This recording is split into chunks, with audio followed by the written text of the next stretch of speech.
Isa mapagpalang araw sa inyo mga pare ko. Ngayon nga nandito tayo sa Malihing Bago. Nandito tayo kay Riman Resort. Ayan.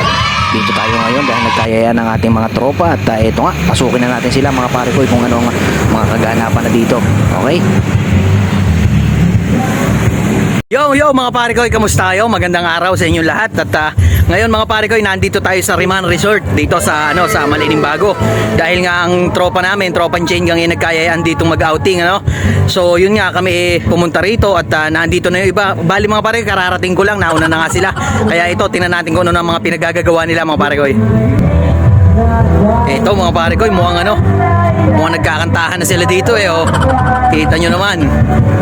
Sabi ko na sino-sino kaya mga nandito. Ito na mga pare ko, kita nyo naman mga tropa. Nandito na sinasay. Ang dami na nila mga pare ko. Woo! Happy New Year sa inyo lahat. Yung iba mga nagluluto pa. Pero ito, meron na rin mga luto dito. Kita nyo naman. Andito pa si Eunice. Hanggang dito ba naman Eunice? Trabaho pa rin. Tatapon ko yung laptop mo At andito si Sir Born naglalaro na naman. Talaga namang mataas na yata ranking nito. Jericho. Ito po yung pool nila mga pare ko. Kita nyo naman, napakalinis, napakaganda. Bilis! Ay! Naku po, nag-hatching pa si Bilis. Ito po si AJ AJ, kung papabayaan niya pamulun si Bilis.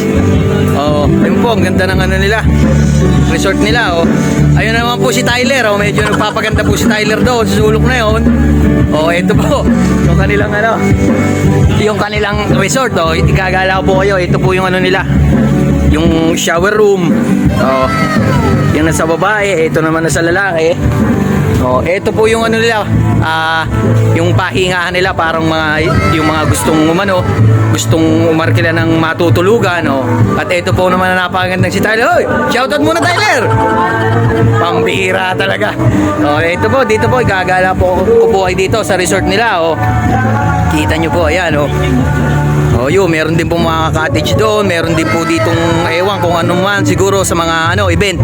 Magandang event din po to kung po dito ng mga birthday at party. Kita nyo naman ang ganda ng area na to mga pare ko So yun mga pare ko, nakita nyo naman, yun yung kabuuan ng resort nila. Hindi naman sila ganun kalaki, pero okay din. Talagang marami ring maka-accommodate mga pare ko Ito, titingnan nga natin yung mga nila dito mga foods nila dito, mga nagluluto pa kita nyo naman kasi sipag ng mga tropa natin si Boss MJ nagliligpit.